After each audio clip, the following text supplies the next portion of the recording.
وان بلس 13 ارخص فلاج شيب في مصر، وبالرغم من انه رخيص فهو جايب مواصفات قويه جدا، وكومبو المواصفات الجامد ده دي اكتر حاجه بتميز الوان بلس 13. لكن هل الموبايل ده ممكن يتفوق على موبايلات في نفس سعره او حتى اغلى منه؟ خلينا ندخل في المراجعه ونشوف ايه الجديد اللي الوان بلس 13 بيقدمه عن السنه اللي فاتت.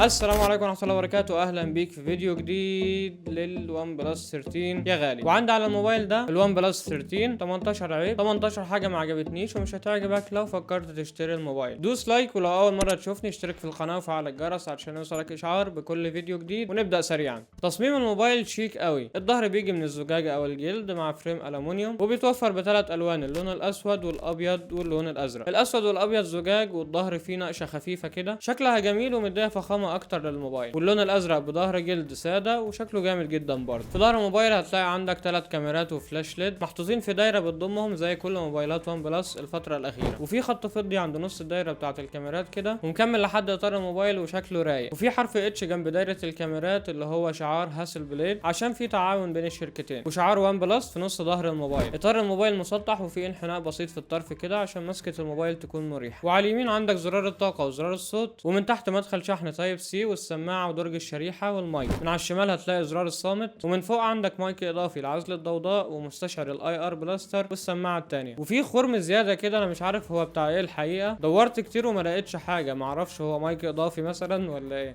يا ريت اللي يعرف يكتب تحت في التعليقات وخلي الكل يستفيد. سمك الموبايل 8.5 او 8.9 مللي تقريبا. النسخ الازاز هي اللي سمكها اكبر. وزن الموبايل 210 جرام في النسخ الجلد و213 جرام في النسخ الزجاج. الموبايل محمي ضد الميه والغبار بشهاده اي بي 68 واي بي 69، تقدر تنزل بيه لحد عمق 1.5 متر تحت الميه لمده نص ساعه، وما تخافش عليه مش هيحصل له حاجه ان شاء الله. بس لو حصل له انا مش مسؤول، اصلا الحمايه ضد الميه بتبقى مش من ضمن بنود الضمان. عموما تصميم الموبايل شيك وفخم قوي، خصوصا النسخه الجلد منه لونها جامد. فاجمالا التصميم ممتاز. الشاشه في الوان بلس 13 بتيجي بحجم 6.82 بوصه، ونوع الشاشه ال تي بي او 4.1 اموليد. اعتبرها اموليد وخلصنا. ال تي بي او ده اللي هو تكيف الشاشه حسب البرنامج اللي انت مشغله. يعني لو محتاج فريمات عاليه الشاشه بتشغل ال 120 هرتز كاملين، لكن لو البرنامج محتاج فريمات قليله فبتقلل هرتز الشاشه عشان تخفف استهلاك البطاريه. الشاشه اموليد 120 هرتز بدقه 2K ودعم لحد 1 مليار لون، والشاشه هتدي لك تجربه ممتازه في الموبايل ده. شاشه بدقه عاليه جدا والوان وحده ممتازين، وحواف الشاشه قليله جدا، والشاشه فيها انحناء بسيط من جميع الاطراف زي الريلمي 14 برو بلس بتاع الفيديو اللي فات، لكن ما تقلقش الانحناء هنا مش هيضايقك. والشاشه دعم تقنيه اتش دي ار 10 بلس و اتش دي ار فيفيد ودولبي فيجن. حرفيا كل حاجه موجوده في شاشه الموبايل ده. معدل تعتيم 2160 هرتز وده رقم جيد. الشاشه هتبقى مريحه لعينك ومش هتتعبك. سطوع الشاشه بيوصل ل 4500 شمعه، لكن السطوع الفعلي 1200 شمعه، وهتكون واضحه جدا تحت اشعه الشمس المباشره، مش هتواجه معاها مشاكل. سكرين تو بادي ريشيو 91%، وكثافه البكسلات 510 بي بي اي، والشاشه عليها طبقه حمايه سيراميك جارد جلاس. عندك بصمه تحت الشاشه ادائها سلس وسريعه وما بتغلطش، ومكانها مثالي بالنسبه لي، او ويلي على الشعر مثالي بالنسبه لي. المهم ده احسن مكان للبصمه، لا هو عالي قوي ولا هو نازل لتحت قوي. ومستشعر البصمه هنا اسمه التراسونيك، وده اسرع من باقي المستشعرات وبمعدل اخطاء اقل، وشاشه تاخد ممتاز. الموبايل جاي باقوى واحدث معالج في العالم حاليا، السناب دراجون 8 اليت، معالج 8 نواه بتردد بيوصل ل 4.3 جيجا هرتز وبدقه تصنيع 3 نانومتر، والمعالج الرسومي من نوع ادرينو 830. وطبعا مش محتاج اقول لك ان الموبايل ده يقدر يشغل اي لعبه او اي برنامج مهما كانوا تقال. اي لعبه مهما كانت تقيله هتشتغل بسلاسه وبجرافيك عالي. ببجي هنا بتشتغل على سموث مع 120 فريم، ولو في اكتر من كده هيشغلها، او اتش دي ار مع 60 فريم. كول اوف ديوتي 90 و120 فريم على اعلى جرافيك، ولو بتستخدم برامج مونتاج تقيله برضو الموبايل هيسد معاك. وطبعا في المهام اليوميه الموبايل طياره، مش هيأثر معاك في اي حاجه. الموبايل محقق 2 مليون و800 الف نقطه على برنامج انتو سكور، وده اعلى بفرق حوالي 44% عن الوان بلس 12. يعني تقريبا انت واخد ضعف الاداء، ومحقق 2940 نقطه في السنجل كور و9000 نقطه في المالتي كور، وده فرق حوالي 27% عن الوان بلس 12. والاداء ياخد من جيد جدا لممتاز. وليا تعليق على جزئيه الاداء دي فتابع الفيديو للنهايه. الموبايل بيجي بمساحه 256 جيجا مع 12 رام، او 512 جيجا مع 12 او 16 رام، او 1 تيرا مع 24 رام. تحس عندهم فائض من الرامات، بيوزعوا رامات بالهبل. ذاكره يو اف اس 4 ورامات ال بي دي دي ار 5 اكس، بس الرامات اللي هنا اسرع من اللي في الوان بلس 12. في الوان بلس 12 حوالي 4200 ميجا هرتز، لكن في ال 13 حوالي 5300، يعني تقريبا تقريبا فرق 1100 ميجا هرتز، ودي هتفرق معاك في الرندره وسرعه اعلى في فتح البرامج. بطاريه الموبايل كبيره بتيجي بحجم 6000 ملي امبير، ودعم للشحن السريع بقدره 100 واط، بيشحن من 0 ل 50% في ربع ساعه ولحد 100% في ساعه الا تلت تقريبا، ودي سرعه ممتازه على حجم البطاريه الكبير ده. ودعم للشحن اللاسلكي بقدره 50 واط، وبيشحن لاسلكي عكسي بقدره 10 واط. ما شاء الله كل انواع الشحن موجوده في الموبايل ده. البطاريه هتوفر لك من 6 ل 8 ساعات لعب او استخدام تقيل متواصل، ولو استخدامك عادي لمتوسط هتقضي اليوم معاك مستريح، وكده كده معاك شحن سريع في العلبه، والبطاريه تاخد ممتاز. الموبايل جايب اندرويد 15 مع واجهه وان بلس الاكسجين او اس 15 في النسخه العالميه، اما النسخه الصيني فبتيجي بواجهه الكالر او اس 15. وعموما الواجهتين تقدر تعتبرهم واجهه واحده، والموبايل داعم لحد 4 سنين تحديثات، ودي حاجه ممتازه من وان بلس. وفي مزايا كتير بالذكاء الاصطناعي، زي انك تحذف حاجه من الصوره او تحسن جوده الصوره، وفي ميزه تحفه في تعديل الصور بالاي اي اسمها ريفليكشن اريزر، دي بتشيل اي انعكاس ضوء في الصوره وبتطلع صور بنتائج هايله، ودي تجربه للميزه دي بموبايلي. شوفوا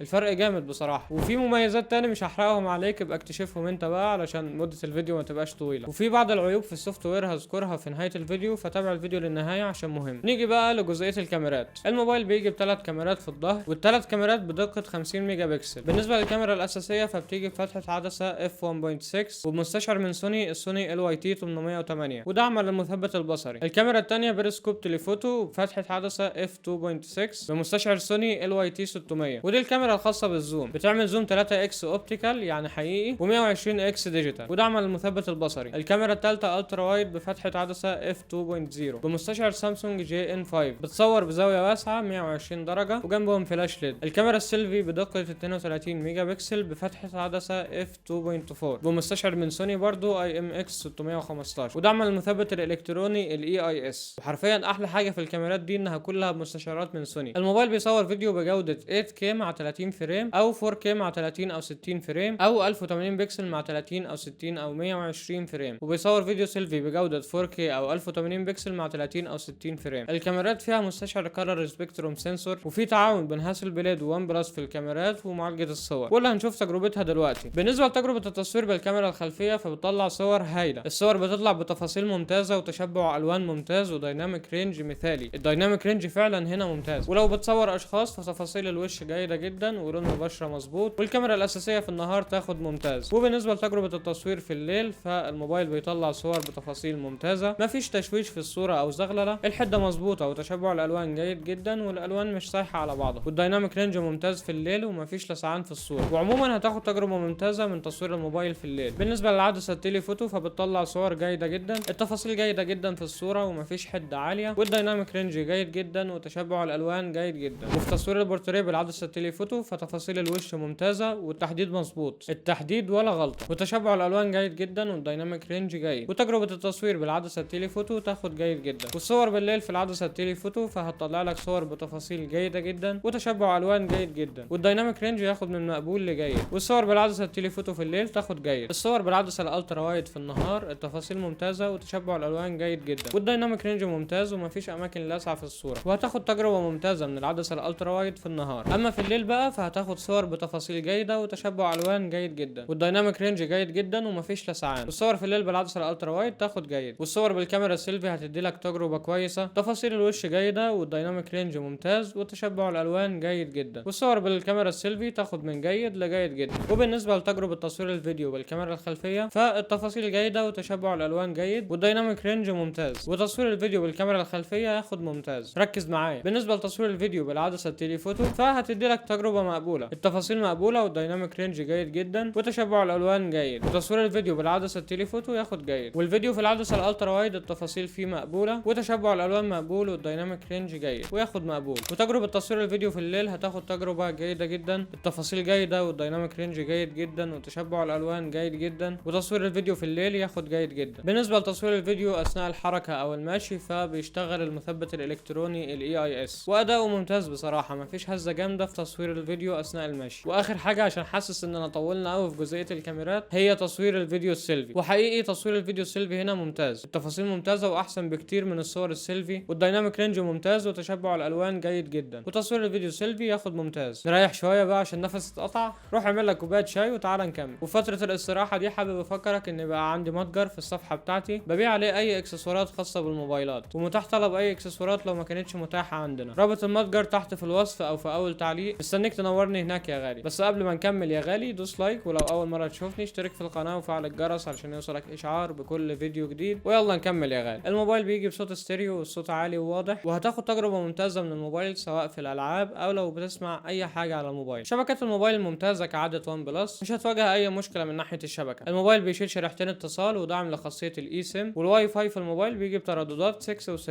ودعم لخاصيه الدول باند واصدار البلوتوث 5.4. الموبايل بيجي بكل المستشعرات اللي هتحتاجها، دعم لمستشعر الجيروسكوب والبوصله والان اس سي والاي ار بلاستر ومستشعر تقارب حقيقي واداؤه ممتاز. العلبه بيجي فيها الموبايل محطوط عليه سكرينه بشكل مسبق من الشركه، ودبوس الشريحه والشاحن بقدره 100 واط، وسلك الشحن من تايب A لتايب C، وكتيبات التعليمات وجراب باللون الاسود. وخلي بالك وانت بتشتري عشان في نسخ مش بيجي معاها شاحن، تقريبا النسخ الصيني والاوروبي، فخليك في الهندي. ونخش في العيوب. بروز الكاميرات عالي نسبيا، فهتحتاج تستخدم الجراب اللي بيجي مع الموبايل عشان تحميها من اي خبطات. الموبايل حجمه كبير وتقيل وسميك، سمكه 8.5 مللي، وفي نسخه 8.9 مللي داخل على 1 سم. هيبقى صعب في المسكه مع الوزن التقيل والحجم الكبير ده. شاشه الموبايل كبيره قوي 6.82 بوصه، مش مريحه لو بتستخدم الموبايل بايد واحده، لو في حاجه بعيده عن صبعك مش هتقدر توصل لها. المعالج في الموبايل ده اللي هو سناب 8 اليت بيقلل تردداته بشكل عنيف شويه مع الضغط عليه. في اختبار الثروتلينج اداء المعالج نزل ل 60% من ادائه الفعلي، وده رقم كبير نوعا ما. يعني الموبايل ده هتحتاج تتعامل معاه بلطافه شويه، مش كل حاجه بتيجي بالعنف. طبطب عليه، العنف مش حل لكل حاجه. مفيش خاصيه باي باس تشارجنج، ودي بتخليك تستخدم الموبايل اثناء الشحن من غير ما يضر الموبايل او يبوظ البطاريه، ودي موجوده في موبايلات ارخص من الموبايل ده بكتير. ونخش على الكاميرات. البعد البؤري بتاع العدسه التليفوتو في الموبايل ده 73 مللي، في حين ان باقي الموبايلات اغلبهم بيكون 90 او 100 وفوق، وده هيخليك ما تستفدش قوي بالزوم، وعشان كده الزوم هنا اخره 3 اكس اللي هو الاوبتيكال الحقيقي، والاعلى من كده بيكون ديجيتال اللي هو بيكون متدخل فيه السوفت وير، فده بيخلي بقى المنافسين بيدولك زوم اعلى بتفاصيل والوان احسن. وعشان تبقى فاهم البعد البؤري ده كل ما بيزيد كل ما بتقدر تعمل زوم اكتر، وبتحافظ اكتر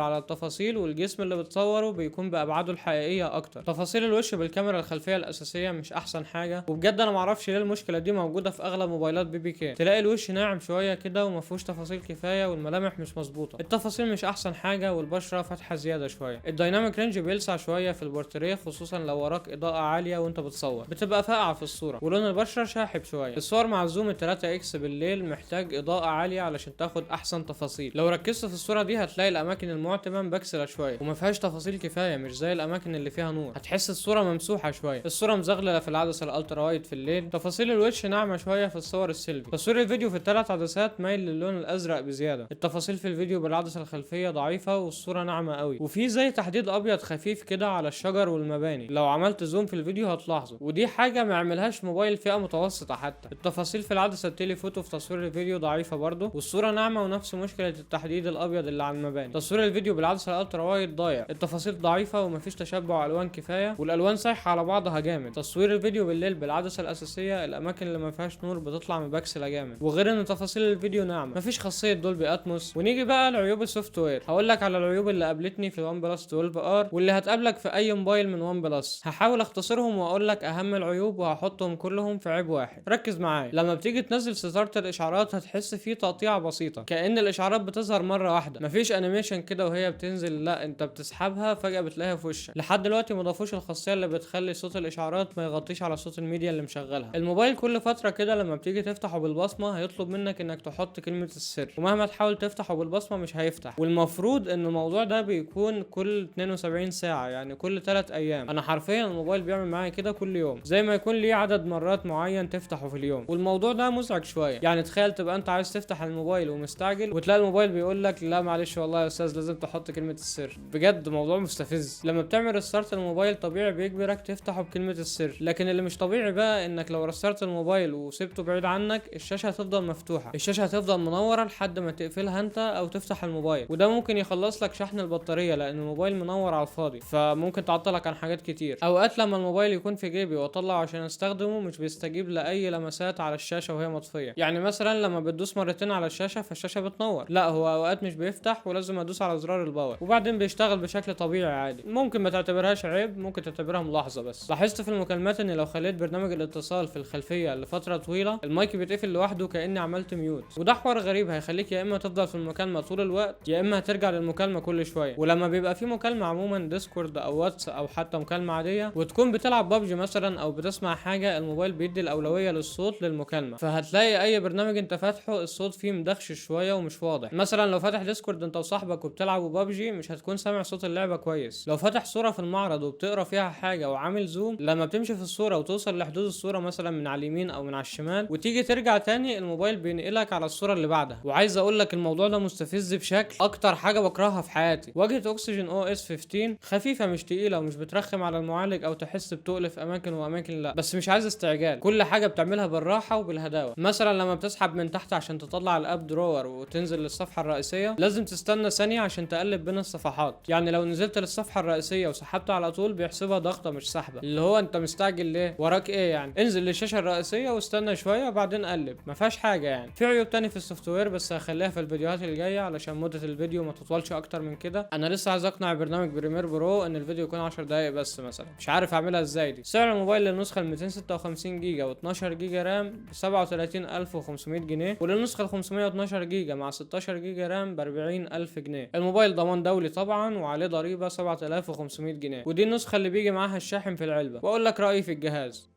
الوان بلس 13 يعتبر جهاز متكامل في كل حاجه باستثناء تصوير الفيديوهات. معاك اقوى معالج في العالم وكاميرات ممتازه بتغطي جميع الجوانب تقريبا، شاشه تحفه وبدقه عاليه والوان مشبعه وشكله شيك وخامته ممتازه، وطبعا بطاريه ضخمه وشاحن سريع. ويعتبر ارخص موبايل فلاج شيب حقيقي. اي موبايل بنفس المواصفات دي مش هينزل عن 55000 وممكن كمان من غير الضريبه. فالموبايل ده ارشحه لك وبقوه لو عايز موبايل متكامل وبسعر يعتبر رخيص مقارنه بالمنافسين. بس زي ما قلت هو في تصوير الفيديوهات مش احسن حاجه لو هتجيبه عشان كده. والموبايل ده هياخد 9 من 10. عاش عليك اسطوره والله. دوس لايك، ولو اول مره تشوفني اشترك في القناه وفعل الجرس عشان يوصلك اشعار بكل فيديو جديد. رابط المتجر تحت في الوصف وفي اول تعليق لو حابب تطلب اي حاجه تخص الموبايلات. خمن السكور اللي هياخده الشاومي 15 علشان اسمك يطلع معانا في الفيديو الجاي، واشوفك الفيديو الجاي.